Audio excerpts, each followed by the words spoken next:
رشتے کی تلاش سے متعلق اہم امور۔ شادی کا ایک ابتدائی اور اہم مرحلہ رشتے کی تلاش ہے۔ رشتہ ڈھونڈنے میں لوگوں کے معیارات مختلف ہوتے ہیں۔ بعض افراد رشتہ داروں میں نکاح کو پسند کرتے ہیں اور کچھ اجنبی خاندان کو ترجیح دیتے ہیں۔ کسی کی نظر تعلیم یافتہ گھرانے پر ہوتی ہے تو کوئی مالدار فیملی کو فوقیت دیتا ہے، یوں ہی کوئی حسن پر فریفتہ ہوتا ہے تو کوئی منصب کے پیچھے بھاگتا ہے۔ اسلام ہمیں تربیت عطا کرتا ہے کہ رشتے کی تلاش میں کیا ترجیحات ہونی چاہیے، مگر افسوس کہ ہم نہ اس بارے میں علم حاصل کرتے ہیں اور نہ ہی دینی تقاضوں کا لحاظ کرتے ہیں۔ ارشاد نبوی۔ سیدنا ابو ہریرہ رضی اللہ تعالی عنہ سے روایت ہے کہ رسول اللہ صلی اللہ علیہ وآلہ وسلم نے فرمایا، تنکح المرأۃ لأربع، لمالها ولحسبها ولجمالها ولدینها فاظفر بذات الدین تربت یداک، یعنی عورت کے ساتھ نکاح چار اوصاف کی وجہ سے کیا جاتا ہے: اس کے مال کے سبب، اس کے خاندان کی وجہ سے، اس کے حسن و جمال کے پیش نظر اور اس کے دین کی خاطر۔ تم دین والی کے ساتھ نکاح کر کے کامیاب ہو جاؤ ورنہ پریشانی اٹھاؤ گے۔ منقول ہے جو کسی عورت کے ساتھ فقط مال کے لالچ میں شادی کرے اس کا فقر بڑھ جائے گا۔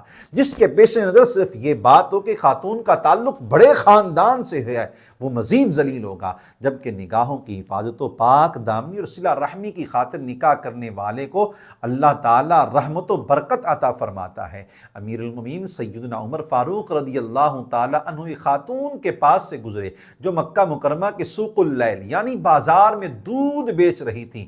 آپ نے اسے فرمایا، یا عجوز لا تغش المسلمین وزوار بیت اللہ ولا تشو باللبن بالماء، بی بی مسلمان اور بیت اللہ کے زائرین کو دھوکہ نہ دیا کرو، دودھ میں پانی کی ملاوٹ نہ کیا کرو۔ اس نے کہا، امیر المومنین ٹھیک ہے۔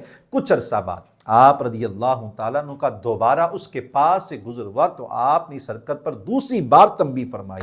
وہ کہنے لگی، میں نے تو کوئی ملاوٹ نہیں کی۔ خیمہ میں پردہ نشین اس کی بیٹی کہنے لگی، یا اماں غشا و کذبا جمعتی علی نفسک، یعنی امی جی آپ دھوکہ بھی دے رہی ہیں اور جھوٹ بھی بول رہی ہیں، یوں دو گناہوں کو جمع کر رہی ہیں۔ اس بچی کا سچ بولنا اور اللہ تعالیٰ سے ڈرنا سیدنا عمر فاروق اعظم رضی اللہ تعالیٰ عنہ کو پسند آ گیا۔ آپ نے بعد میں اپنے شہزادوں سے فرمایا، ایکم یتزوج ھذہ فلعل اللہ یخرج منها نسمۃ طیبۃ مثلھا، یعنی تم میں سے کون اس سے شادی کرنا چاہتا ہے؟ مجھے امید ہے کہ اللہ تعالیٰ اس سے ایسی اولاد عطا کرے گا جو اس کی طرح پاکیزہ کردار والی ہوگی۔ آپ کے شہزادے سیدنا عاصم رضی اللہ تعالیٰ عنہ نے اس سے شادی کر لی۔